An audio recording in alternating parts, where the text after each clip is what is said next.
Video kana irratti akkamitti wantoota uumamaan naannoo keenyatti argaman qofa fayyadamuudhaan karaa uumama ta'een dhiibbaan tokko osoo nurra hin geenye rifeensa mataa keenyaa torbee muraasa yookiin guyyoota muraasa keessatti guddisuu yookiin dheeressuu baay'ina isaas dabaluu akka dandeenyuun isin barsiisa.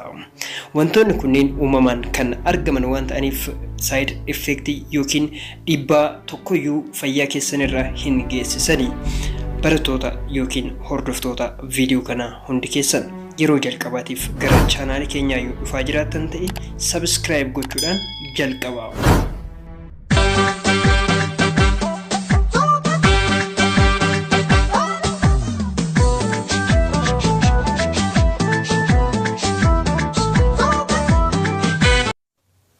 Toleka hordoftoota kiyya rifeensa keessan har'a jechuudha wantoota uumamaan naannoo keenya jiraniin yookiin gatii guddaa kan nun baasisne fayyadamnee akkamitti dheeressuu baay'ina isaa dabaluu sirriitti kunuunfachuu fi babbareeffachuu akka dandeenyu isinin barsiisa. Akkuma jedhe wantoota naannoo keenyatti argaman keessaa dinnicha, shunkurtii diimaa, killee lukkuu, damma, bishaan qulqulluu fayyadamuudhaan akkamitti walitti akka maknuu fi akkamitti akka qopheessinu isinittiin agarsiisa. Mana keessatti haaluma nyaata ittiin qopheessitaniin kitchenii yookiin kushiina keessan keessatti qindeessuudhaan itti fayyadamuu ni dandeessu. Karaa salphaadhaan mala salphaadhaan baasiiwwan adda addaa fi saaxilamtanii ana duuka ta'an isinin jedhama. Tokkoffaa dinnicha. Viidiyoo har'a kanarraa waan isin dinqisiisu ni argitu.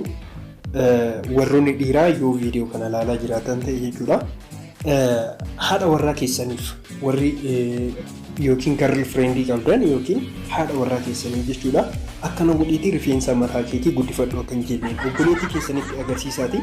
Obboleettiin keessan immoo isheetti ni agarsiisti jechuudha. Akkas godhaa isiniin jedha. Okay, barnoota gaarii isiniif haa ta'u. Haala kana erga qopheessanii booda kunoo gara kutaa lammaffaa shunkurtii diimaa. Egaa shunkurtii diimaa firee takka qofa qopheeffattu. Firee takka qofa ishee takkatti qofa qopheeffattu jechuudha. Shunkurtii keessan erga quncistanii booda jechuudha. Akkuma tartiiba argaa jirtaniin isinittiin agarsiisa. Hordofa.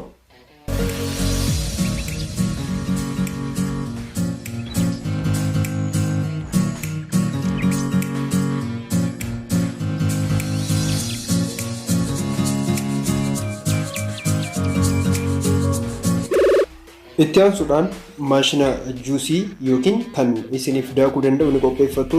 Yoo hin qabaatin immoo harkuma keessanii ni daaktu jechuudha. Billawaadhaan ni daaktu. Sahaani keessa gochuudhaan walitti mix ni gootu jechuudha. Maankiyaa keessan fayyadamtanii walitti ni maktu jechuudha. Itti aansuudhaan sadaffaa bishaan qulqulluu ni qopheeffattu. Bishaan qulqulluu birciqoo takka qofa, birciqoo gabaabaa ta'e wayii ishee akkanaa jechuudha. Ishee akkanaa tokko ni qopheeffattu. Achi maashina juusii keessatti walitti ni maktu. As keessatti jechuudha amma dinnichi ni jira, shunkurtii diimaan ni jira, bishaan ni jira, waan sadi qofatu itti gale jechuudha. Hanga ammaa hubadha. Hanga ammaa hanga daakamutti jechuudha. Wanti itti gale maalidha? Shunkurtii diimaa, dinnichaa fi maaltu itti gale? Bishaan qofatu itti gale jechuudha. Haala kanaan erga daakkanii erga xumurtanii booda kunoo haala kanaan ni baya. Bishaan isaa keessaa dhimbiibduu qopheeffatanii dhimbiibduu yookiin maaxiliyaa qopheeffatanii haala kanaan keessa dhimbiibduu jechuudha. Kan barbaadamu maal isaati?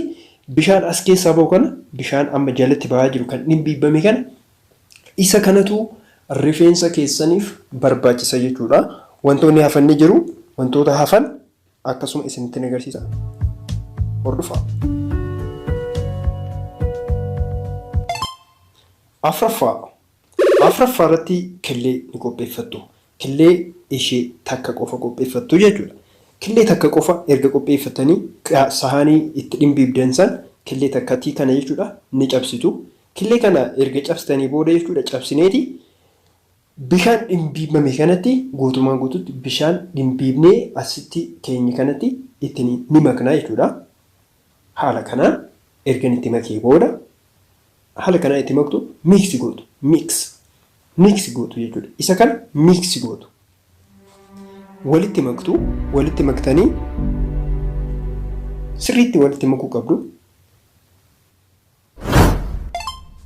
Shanaffaa irratti damma ni qopheeffattu jechuudha. Damma muraasa ni qopheeffattu. Dammi kan isin barbaachisu maankiyaa takka qofatu isin barbaachisa. Already damma maankiyaa takka xumura irratti jechuudha.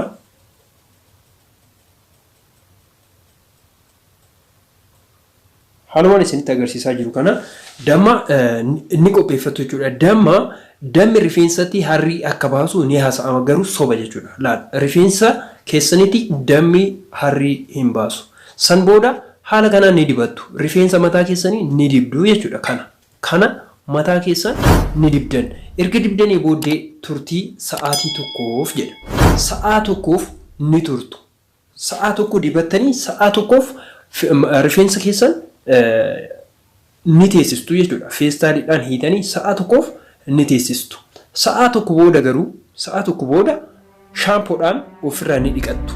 Isa kana torbanitti yeroo lama laalaatii jijjiirama baay'ee nama gammachiisu rifeensa keessan irratti ni argitu.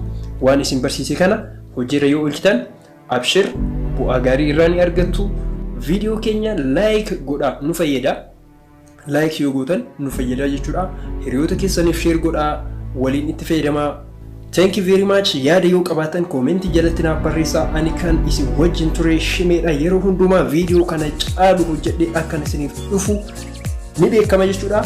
Galatoomaa turtii keessaniif baay'een isin jaalladha. Bye bye.